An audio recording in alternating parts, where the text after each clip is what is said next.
Boa noite. A seleção brasileira de futebol feminino foi eliminada na Copa do Mundo nas oitavas de final, mas voltou para casa aclamada pela torcida. E não é para menos. Com a seleção estavam em campo o extraordinário talento individual de algumas jogadoras, garra e um histórico de muita superação. O futebol feminino no Brasil é o tema de hoje do Opinião Pernambuco. Participam do nosso programa a jornalista Renata Andrade, a coordenadora do futebol feminino do Esporte Clube do Recife, Janira Ricardo, e também a professora da UFPE, Soraya Barreto, uma das organizadoras do livro digital Elas e o Futebol. Meninas, boa noite. Prazer enorme estar com vocês aqui hoje no Opinião Pernambuco. Vamos começar falando da seleção brasileira, que voltou para casa ontem, né, depois da eliminação na Copa do Mundo, jogando contra as donas da casa, as francesas. Penso eu que vocês têm a mesma opinião que eu. Foi um jogo bonito, não foi? Apesar da gente ter perdido. Com certeza. Foi um jogo bonito, a gente viu muita raça das meninas, né? Muita vontade, e por isso que tantas pessoas aclamaram, né?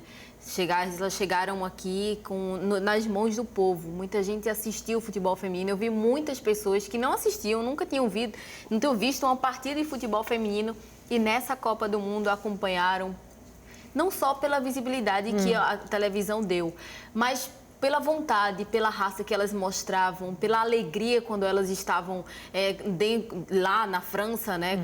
E além disso, pelo talento que a gente vê nas nossas jogadoras. Então, assim, a gente torce para que a gente tenha mais investimento, para que a gente tenha campeonatos, para que realmente se invista nessas mulheres, porque dessa vez não deu, mas quem sabe de uma próxima vez a gente pode se tornar uma grande potência no futebol feminino, né?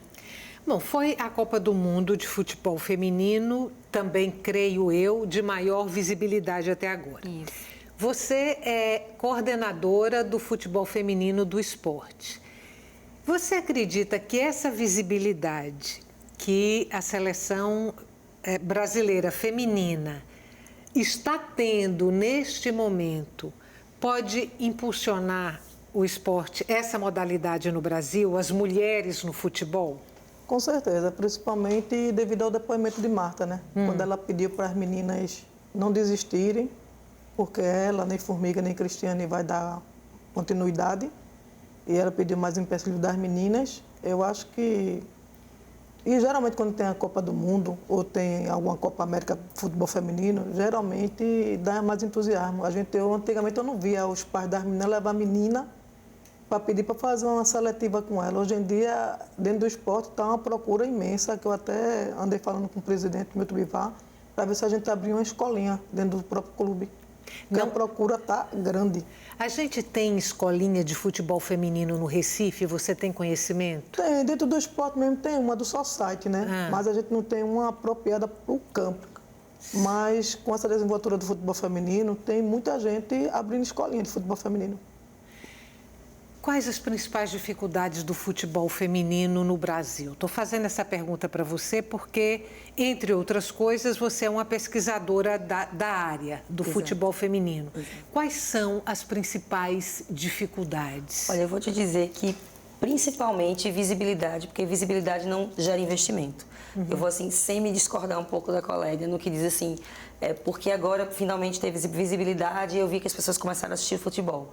O Brasil já teve resultados melhores, o Brasil já foi vice-campeão no Mundial, o Brasil já chegou a terceiro lugar e as pessoas nem sabem disso. O Brasil é heptacampeão na Copa América e pouquíssima gente sabe disso. Então, na verdade, não é por conta de resultado ou pela garra das meninas ou por elas jogarem um bom futebol. É porque, na verdade, nunca se deu atenção ao futebol feminino, nunca se mercantilizou o futebol feminino.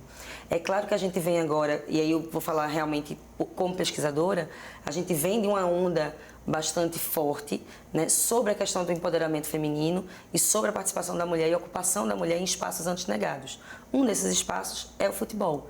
O futebol sempre foi negado à mulher. Durante 40 anos, a gente viveu uma proibição, né, vigente pela lei de Getúlio Vargas, que durou até meados dos anos 80, quando eu nasci. Né? Não se podia praticar esporte de contato, dentre eles o futebol. Então, a gente está falando de uma relação onde o Brasil já era tricampeão mundial, quando as mulheres começaram a poder pensar em jogar bola.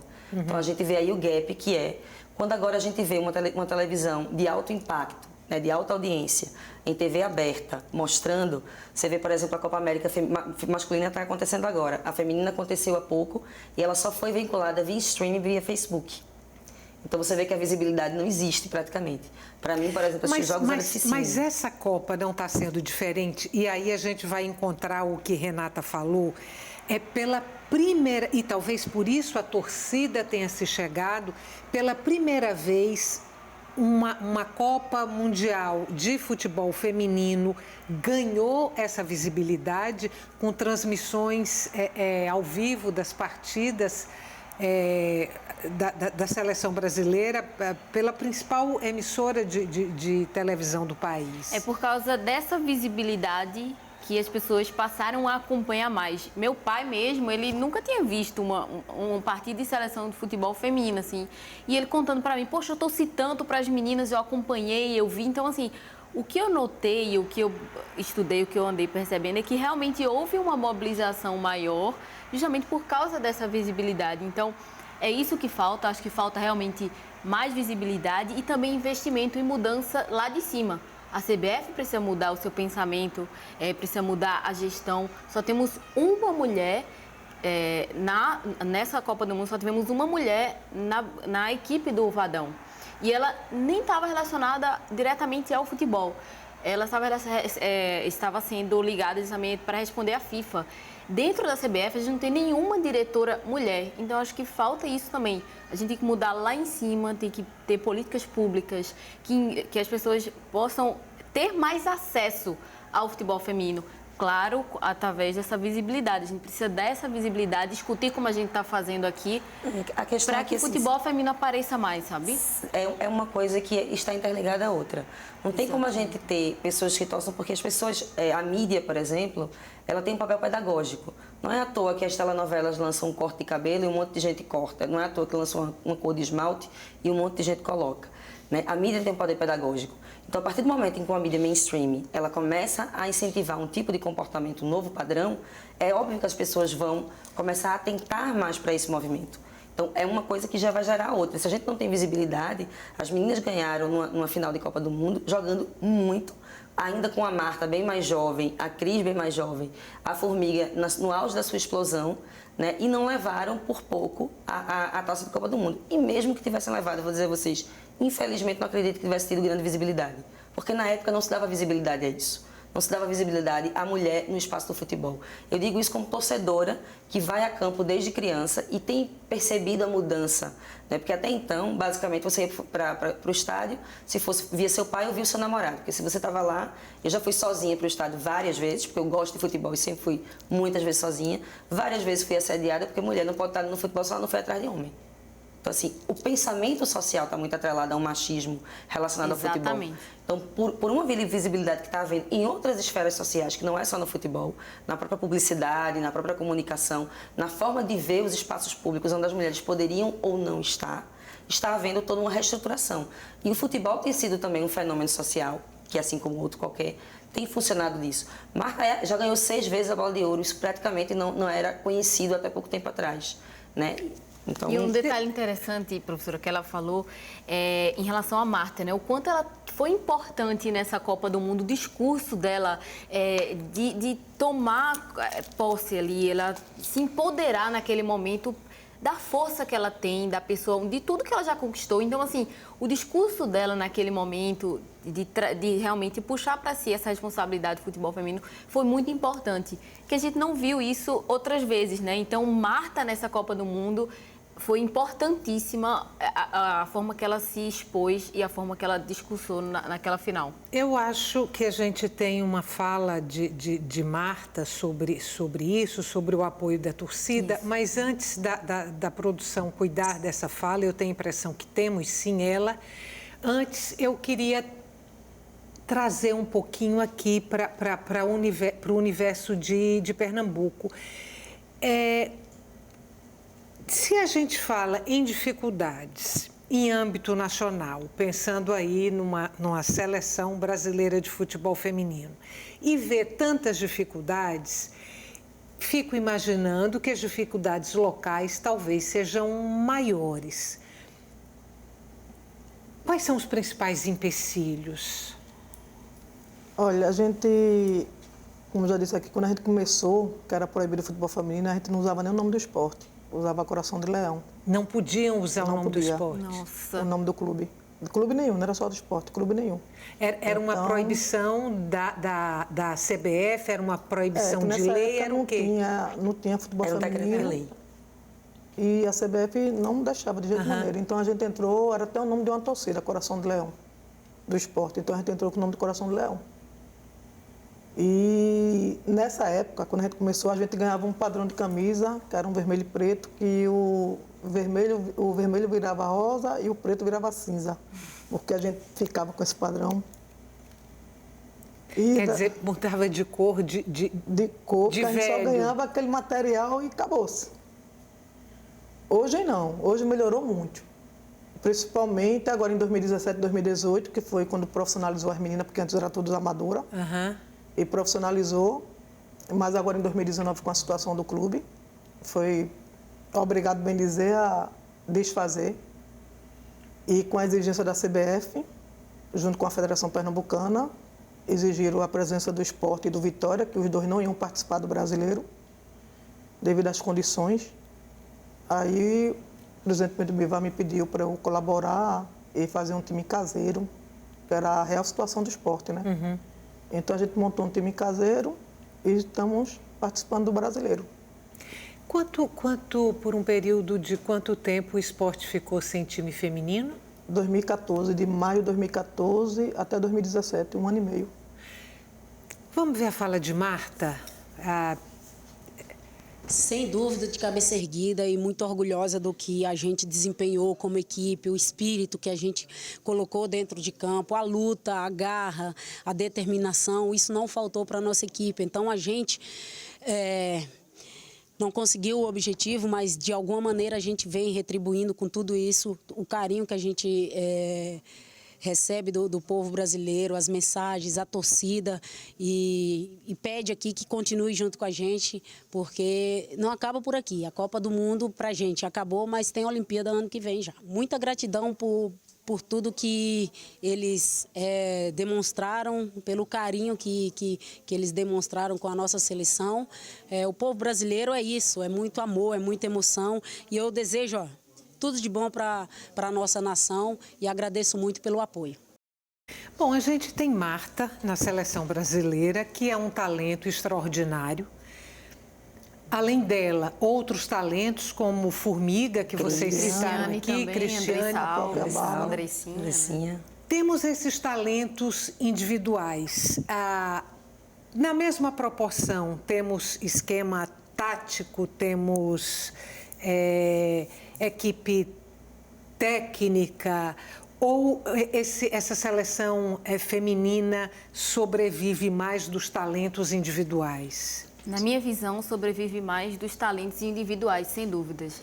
A gente viu nessa Copa do Mundo muita falha tática, principalmente do técnico Vadão, né? E um exemplo, ele colocou a Andressa Alves como lateral e ela é atacante do Barcelona. Ela improvisou a Andressa Alves e o Brasil sofreu muito por aquele lado nessa Copa do Mundo. Em alguns momentos, ele tirou a Marta, a Cristiane e a Formiga e deixou o Brasil muito fragilizado.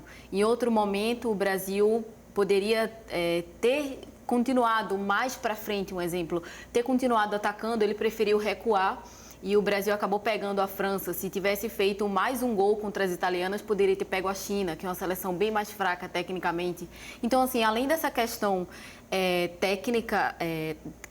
tática do Vadão, que para mim foi falha nessa Copa do Mundo, a gente viu que não houve uma preparação geral para essas meninas. A Marta até depois da Copa do Mundo trouxe isso, assim, não abertamente, mas disse, poxa, isso não é uma preparação de semanas, de meses, são anos, a gente precisa se preparar muito para essa Copa do Mundo, como chegou uma seleção dos Estados Unidos, como chegou uma seleção francesa. Então, assim, a gente vê o nível de preparação dessas outras seleções e a gente vê o nosso. Então, assim, essas meninas do Brasil foram vencedoras por isso. Vamos fazer um intervalo curtinho, não saia daí. A gente volta daqui a pouco e o tema de hoje do nosso programa é o futebol feminino no Brasil. Até já.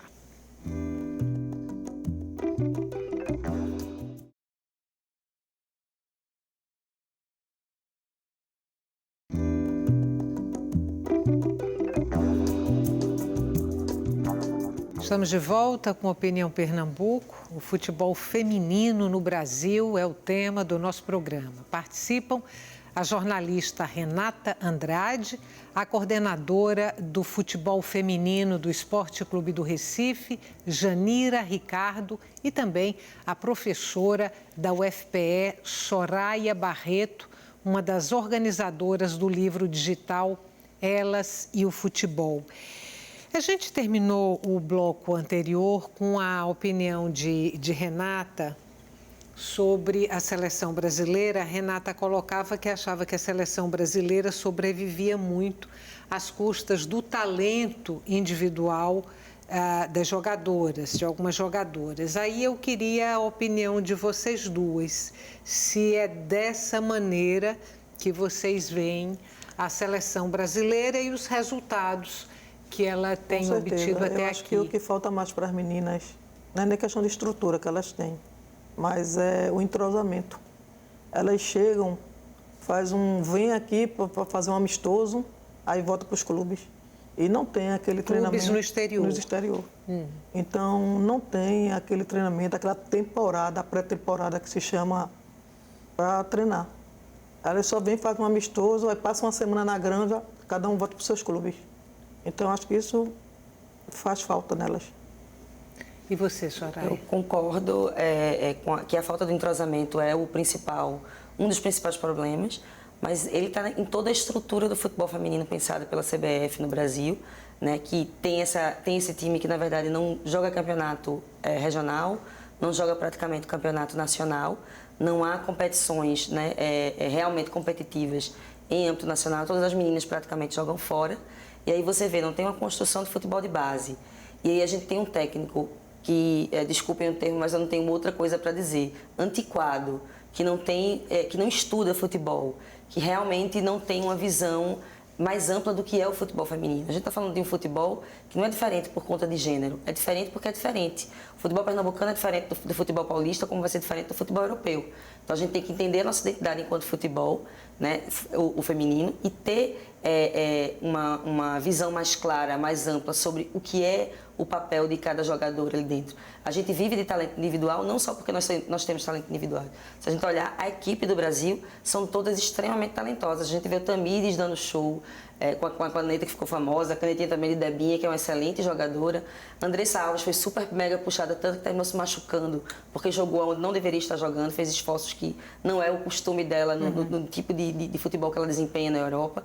Então a gente tem a falta de entrosamento, a gente não tem uma equipe técnica realmente séria. Vadão em nenhum time masculino se manteria com os resultados que ele teve. A gente teve Emily, que foi precocemente demitida, com resultados muito mais satisfatórios do que o de Vadão, e ele continua, sinceramente, com um time feminino. Foi a única treinadora, a única técnica da seleção brasileira, a única mulher à frente da seleção. Passou só 10 meses, exatamente. Eu, inclusive, vou estar com a Emily agora, dia 6 de julho, no Museu do Futebol, um debate que a gente vai fazer lá sobre, né, o futebol feminino. E a gente tem debatido muito, está tendo agora, nesse momento, uma exposição no Museu do Futebol sobre, né, o percurso do futebol feminino. E essa questão da base é uma questão que aparece o tempo todo. Não só para a Emily, mas também para muita gente da comissão técnica, muitas mulheres árbitras que têm estado lá nos debates no Museu do Futebol. E como, na verdade, a gente perde com o entrosamento, perde de ter uma identidade nacional do futebol feminino, porque a gente não tem campeonato à altura.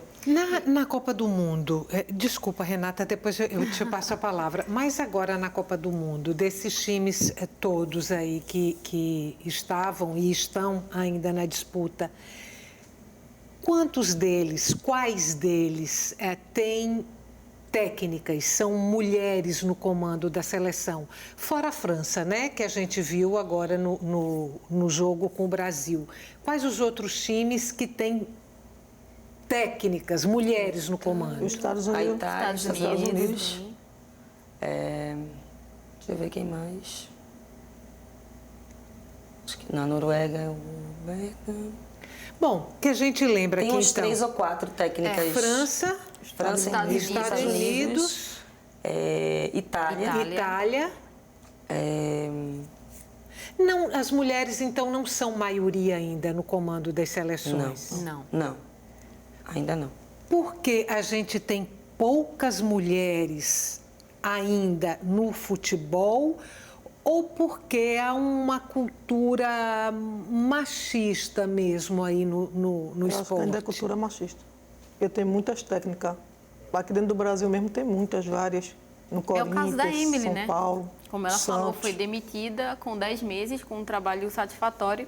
Lembrando que o Vadão ficou 9 jogos sem ganhar. vencer, antes da Copa do Não Mundo. conheço na história do futebol um técnico no masculino que tenha se segurado com 9 derrotas. E o Marco Aurélio, que é o representante da futebol feminino, na CBF, avaliou o trabalho dele como ótimo.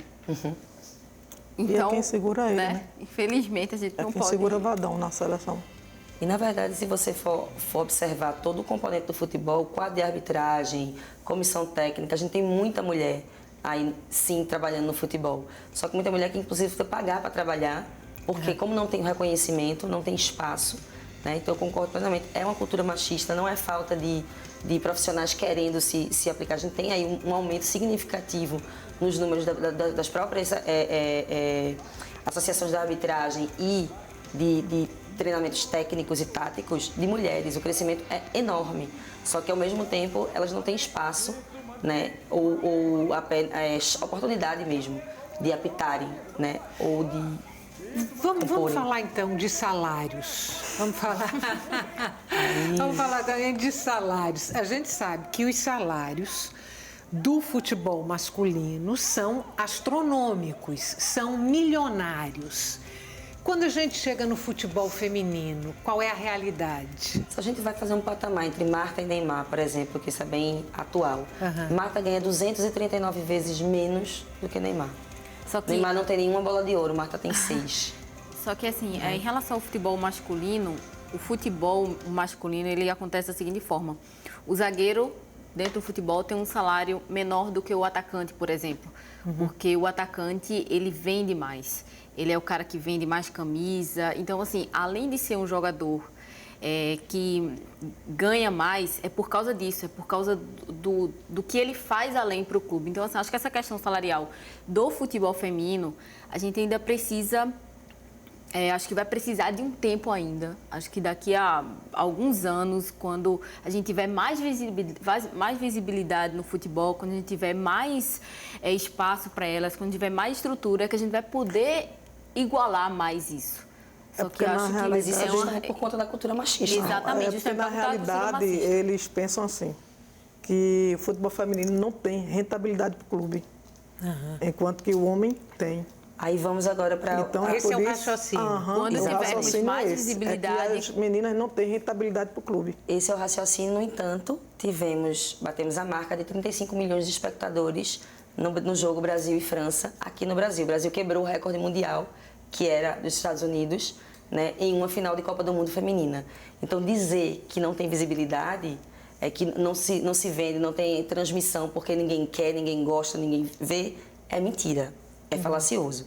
Isso é uma cultura sexista que transforma os produtos femininos em inferiores. Se a gente for olhar, por exemplo, para o vôlei, saindo só um pouquinho do futebol, aqui nas Olimpíadas do Rio de Janeiro, por exemplo, o vôlei feminino e masculino tem quase a mesma quantidade de títulos, tem a mesma visibilidade. O ingresso do vôlei masculino era 40% mais caro do que o ingresso do vôlei feminino.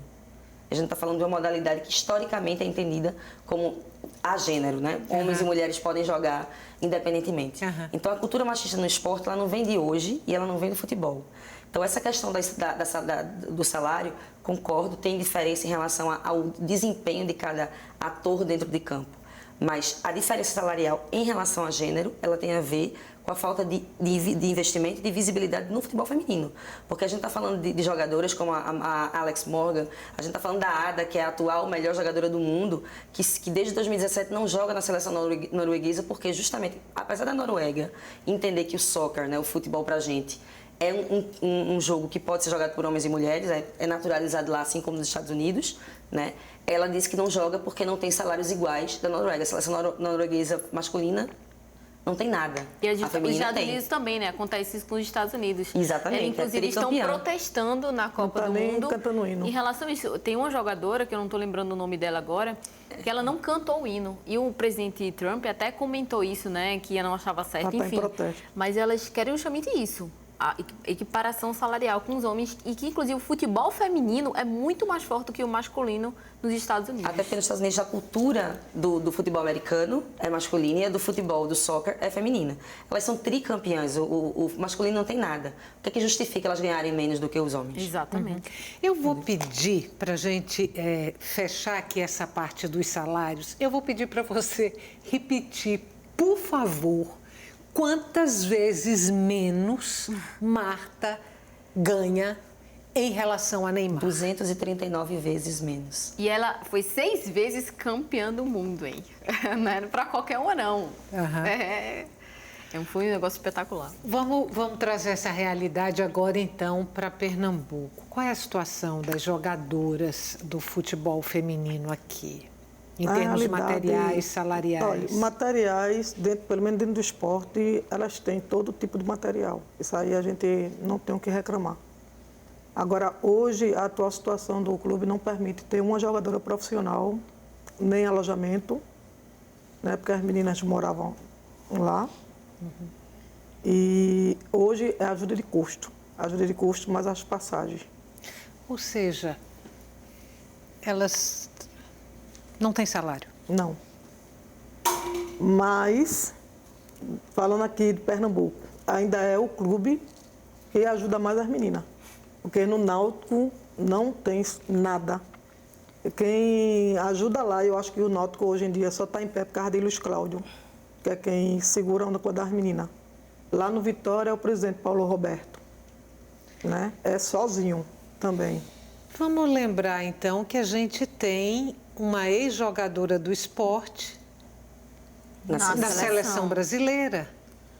A Bárbara, a goleira Bárbara, né? E que todo ano me aperreia para vir para cá.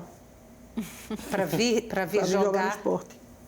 Baixa até o salário dela para vir. E eu não consigo trazer. Ela joga onde hoje? No Kidemar, de Santa Catarina. Das jogadoras da seleção brasileira, quais assim estão fora do país? Praticamente todas. A maioria, só tem 3 aqui. Só tem Bárbara, Geise. Bárbara, que está em Santa Catarina. Catarina. Não, e Geise nem está. Geise está no Benfica no também. Benfica, de Portugal. É porque Geise é daqui também, de Maceió.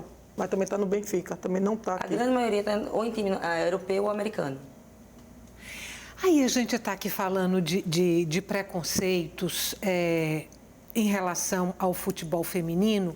Aí eu estou pensando aqui que para algumas dessas jogadoras, vou pegar de novo a referência da seleção brasileira, preconceito triplo, porque são mulheres, algumas negras e algumas nordestinas. Então, não deve ser fácil, quer dizer, você E além disso, alguns são homossexuais, então o preconceito é ainda maior. A sexualidade também, então o preconceito é ainda maior. Exatamente. Esse preconceito em relação à sexualidade, ele normalmente aparece nos depoimentos das jogadoras, de que quando começaram eram hostilizadas, né? Assim, se não propriamente agredidas, mas hostilizadas.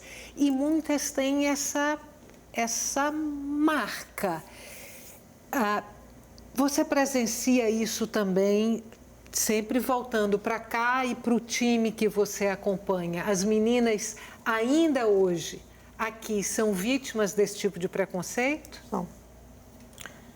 Tanto que na Copa anterior, Bárbara teve um problema, né? Ela até botou advogado e tudo.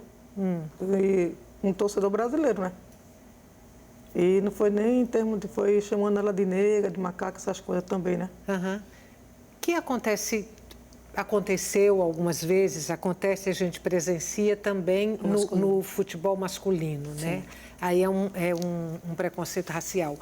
Um pouco dessas coisas que a gente está conversando aqui, que estão relacionadas às dificuldades, aos preconceitos, às raízes desses preconceitos, isso aparece no livro que você ajudou a organizar, Elas e o Futebol? Aparece sim. A gente traz uma componente histórica, inclusive tem uma entrevista com a Silvana Guelner, que é uma das grandes referências no Brasil em estudos de gênero e futebol, ela é da educação física lá do Rio Grande do Sul. E a gente tem uma base histórica que eu já comentei aqui da proibição, né, 40 anos de proibição, que tem a ver também com a questão de classe e de raça. O Brasil recebe o futebol através da elite. É um esporte jogado pela elite. Quando, inclusive, entram pessoas negras ou de outras classes, é justamente quando acontece o afastamento das mulheres do campo, seja da prática, que é uma ótica mais biologizante, mas seja também da torcida. Né? Elas são afastadas do campo. E isso é perpetuado porque, assim, futebol é uma microsociedade. O que a gente vê na sociedade acontecer, vai acontecer também no âmbito do futebol. Então, racismo e sexismo é uma realidade da nossa sociedade e ele vai se colocar também no futebol. A gente está vendo, por exemplo, agora, qualquer problema que acontece com um jogador, enquanto ele está no auge, ele é maravilhoso, lindo, fantástico, assim como as jogadoras também vão ser. Mas em qualquer momento que acontece qualquer coisa negativa, eles vão pegar justamente por uma característica inferiorizante, que se entende por inferiorizante, né, que tem a ver com questões étnico-raciais, com questão de classe. Então vai ter sempre esse tipo de debate. No futebol masculino é pouco o debate da sexualidade, porque é muito raro um jogador masculino ele se colocar enquanto gay, porque é um preconceito também, que ele se inferioriza como se fosse né, feminilizado. No caso do feminino é exatamente o oposto. As meninas, elas se colocam, né, colocam as suas relações, por mais que sejam discretas, mas se colocam, e já há esse preconceito prévio. Se você joga bola e é menina, você já automaticamente é tida como se isso fosse um problema, inclusive, que pra mim não é, né, ser lésbica. Então, assim, você já a sua sexualidade já está em questionamento, porque você gosta de uma coisa que naturalmente foi naturalizada como masculina, mas que não é masculina. Vamos fazer mais um intervalo curtinho, não saia daí, o futebol feminino no Brasil, o tema de hoje do Opinião Pernambuco. A gente volta já.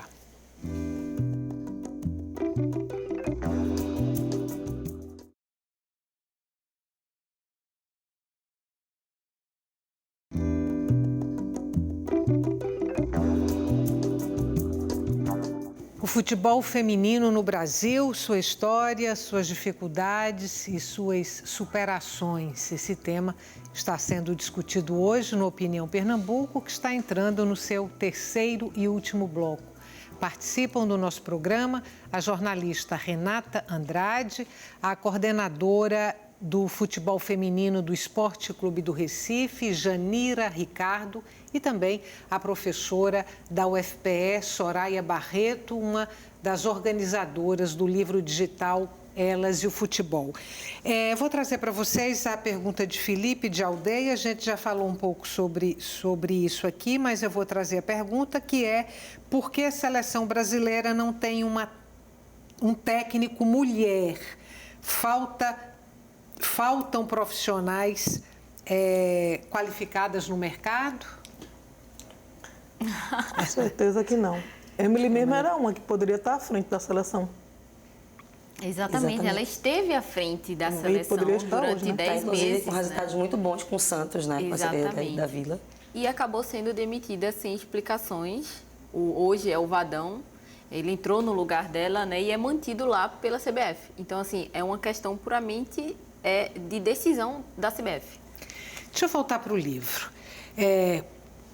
O livro Elas e o Futebol. São 11 artigos. Isso. São artigos acadêmicos? Não são todos. A gente dividiu o livro em duas partes, que a gente justamente chama de defesa. A defesa é a parte acadêmica. Então, são artigos de algumas autoras. São 17 autoras no total, junto com as organizadoras que também são autoras do livro. E aí a gente tem uma parte de artigos que são acadêmicos, que são de pessoas que vêm da academia, e uma parte que são de relatos de experiência, que a gente tem de jornalistas, da própria Silvana Guelner, da Larissa Brainer, que também é uma das organizadoras e diretora de comunicação do I Love Football, que é um projeto que trabalha especialmente com futebol de várzea, né? Também com meninas, com o projeto Joga Pra Elas, que é do que a Larissa fala. Então, na verdade, a gente quis fazer um livro híbrido, que não dialogasse só com a academia. A gente queria que, até por isso, ele é um livro gratuito, né? Foi feito em formato digital para uma distribuição gratuita, porque a nossa proposta é que um tema que é tão pouco debatido ainda e tão pouco estudado ainda, ganhe um alcance maior. E a gente tem autoras do Brasil todo, de São Paulo, de Minas Gerais, daqui de Pernambuco, do norte do Brasil também. Então, a gente tem um apanhado aí de várias experiências, não só acadêmicas, mas também práticas. Daqui a pouquinho a gente fala sobre o seu outro livro, esse só Sobre seu, patrocínio. né?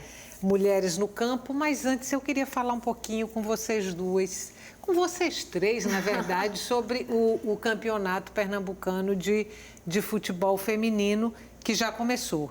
Já começou. Teve início sábado. O Sport jogou contra o Ipujuca, ganhou de Deu 9-0. um banho. É verdade. O Vitória pegou o Central, também deu de 8-1. E o Náutico pegou o Ibis, deu de 2-1. Vai até quando o campeonato? 10 de agosto. 10 de agosto? 10 de agosto. E o campeonato pernambucano de futebol feminino existe há quanto tempo? Existe desde, acho que do ano 90. Agora, o problema maior era que antes não era obrigado as atletas estarem no BID, que é da CBF, é a inscrição da CBF. E desde o ano passado que a federação agora está exigindo a inscrição no BID. Então, o que é que está acontecendo? Diminuiu os clubes, que a maioria não tem condições de inscrever as meninas. Para inscrever precisa ser pago a CBF, que é o boletim informativo da CBF, né? Então elas precisam pagar um valor para saírem no BID. Então é essa a dificuldade que ela está relatando aí. Que muitas não têm condições, até porque elas pagam para jogar, né? Imagina, você ganhar uma ajuda de custo só. Gente, eu estou sem acreditar nessa história. Veja, e ainda tem que pagar Você para joga jogar. pelo time, você leva o nome do clube, né? Você carrega aquele nome e você faz tudo isso de graça. Na verdade, você paga. Você Porque paga termina pra que fazer. essa ajuda de custo, ela não custeia a vida da maioria dos jogadores. Tem muita gente que vem do interior, tem gente que mora em zona rural, aqui na região metropolitana, e que tem, assim, uma passagem cara, então paga a passagem. Mas tem alimentação, a gente está falando de um esporte que exige muito do corpo. Então tem que ter uma alimentação específica, tem que ter uma adequada, né? Tem que ter um cuidado com o corpo adequado, por exemplo, academia, tudo isso que gera um custo muito grande. É muito custoso. Ou seja, esses times existem sem nenhum tipo de patrocínio, então? Não. O Sport mesmo esse ano, em março, eu estava tentando arrumar um patrocínio e a gente não teve, justamente por causa do televisionamento, que a gente não tinha. Aí dificultou. Porque o que gera, no caso o patrocínio, é a visibilidade, né? Ele bota a visibilidade ali, como acontece com o futebol masculino. A visibilidade na camisa, no campo. Então, como as meninas não tiveram a visibilidade da televisão, não tem patrocínio. Não tem. É por isso que eu digo que a questão da mercantilização, ela está misturada, é uma bola de neve. Se a gente não tem isso, a gente não tem como gerar patrocínio, que não tem como gerar melhores condições de jogo, de estrutura para as E meninas. também não tem patrocínio institucional, porque poderia ter e não tem? Não. É muito difícil. Se você pensar, por exemplo, que essa própria seleção nacional... Os bancos estatais, enfim. A Caixa mesmo tirou o patrocínio, por exemplo, do esporte. Né? Houve um enxugamento aí por conta da recessão, de todo momento que o país está, e o esporte perdeu e foi um baque bastante pesado para o clube. Mas não foi só o clube, né? não. Você tirou de Não, todos os foram clubes. vários, foram não, vários. tirou de todos. É. Nem Correios, nem Banco do Brasil, nem Caixa pode patrocinar mais. E outro detalhe, o clube ele precisa investir em futebol porque ele não paga imposto. Então, o que é que acontece? Ele não paga imposto porque é como se fosse assim, como se ajudasse na questão social, é uma troca. Então, assim, o clube precisa investir nisso porque ele já não paga para o governo imposto, entendeu? Então, assim, falta realmente conhecimento, falta querer e falta vontade para colocar realmente o futebol feminino para andar. Porque o esporte acabou com o futebol feminino. Faço até uma crítica aqui ao esporte, por causa da questão de custo.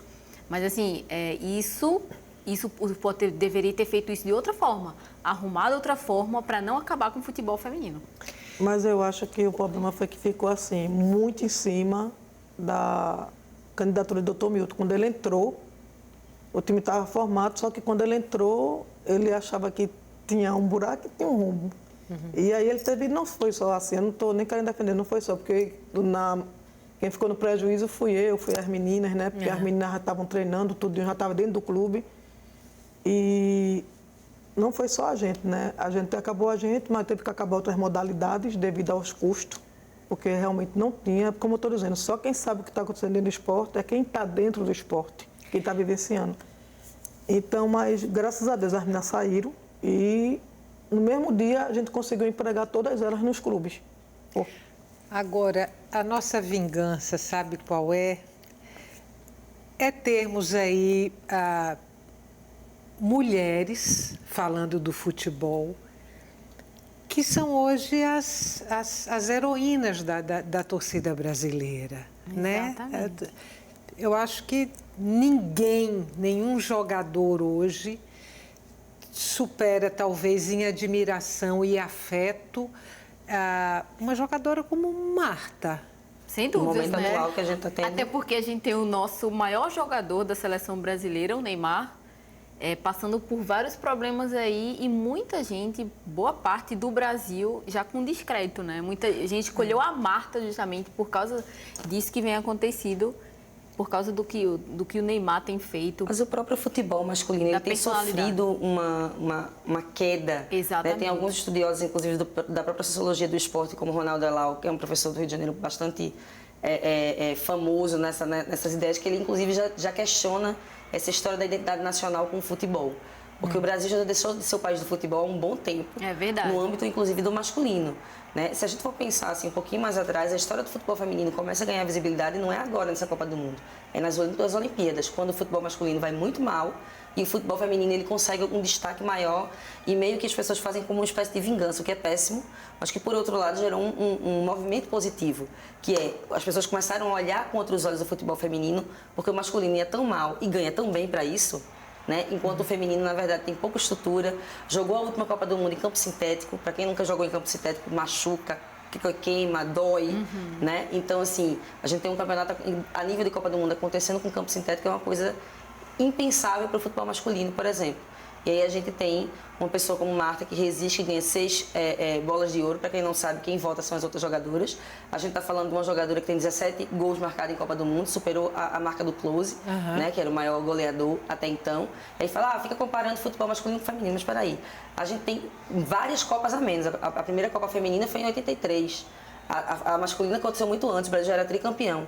Então, se a gente tem uma jogadora no Brasil que é mais goleadora do que qualquer outro jogador, então a gente está muito mais na vantagem do que se a gente for comparar. Né? Vamos olhar proporcionalmente os números. Vocês vislumbram times mistos de futebol? Olha, poderia acontecer, não sei se é a nível competitivo, mas isso acontece em nível de pelada, por exemplo. De pelada mais assim. Já joguei várias vezes com meninos na rua. Não, mas a diferença é grande na musculatura. É claro, a própria forma de jogar é diferente e o próprio corpo. Mas isso inviabiliza você ter times mistos de futebol? Essas diferenças físicas? Em geral, nos estudos de educação física, que eu não conheço tanto, como eu sou da comunicação, mas que li para poder compreender, muda sim, porque tem tempo, tem a questão da explosão, o tempo é diferente, a musculatura ela vai ser diferente, a força é diferente. Né? Se você vai jogar uma determinada bola, você vai ver a quantidade de quilometragem com a bola de Marta, por exemplo, como no pênalti que ela bateu, que foi muito bonito. Você vai ver com um time masculino, é completamente diferente a forma de bater, a técnica é diferente. Então, assim, inviabiliza muita coisa.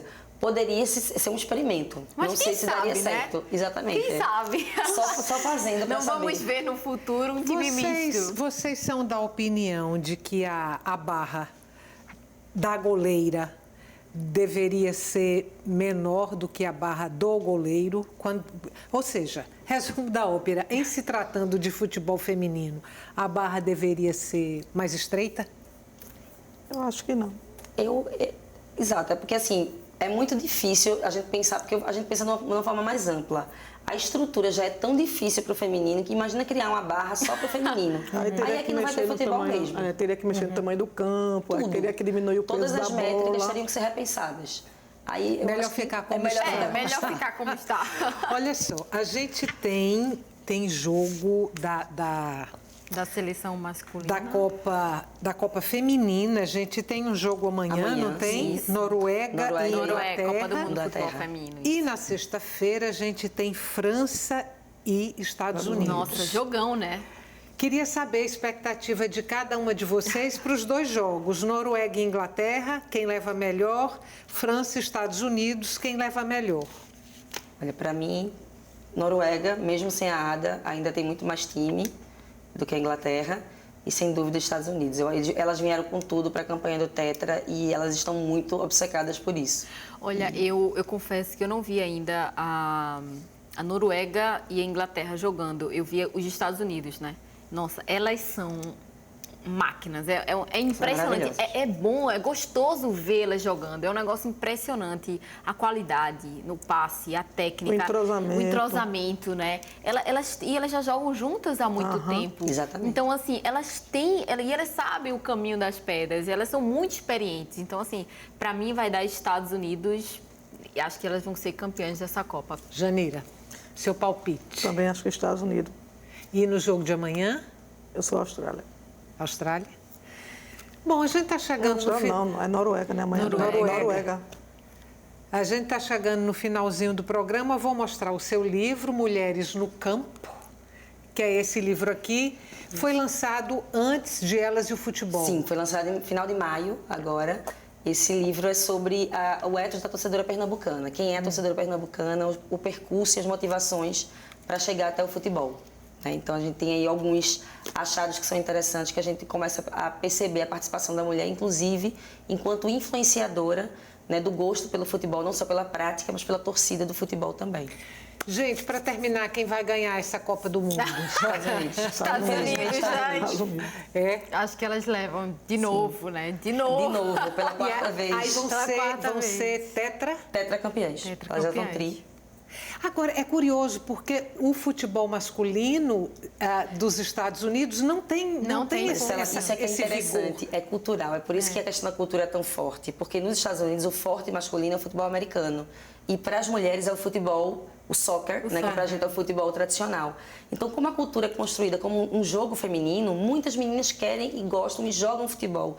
Desde a escola, na universidade, em tudo. Então, elas têm futebol de base, elas têm entrosamento, elas têm grandes campeonatos. Né?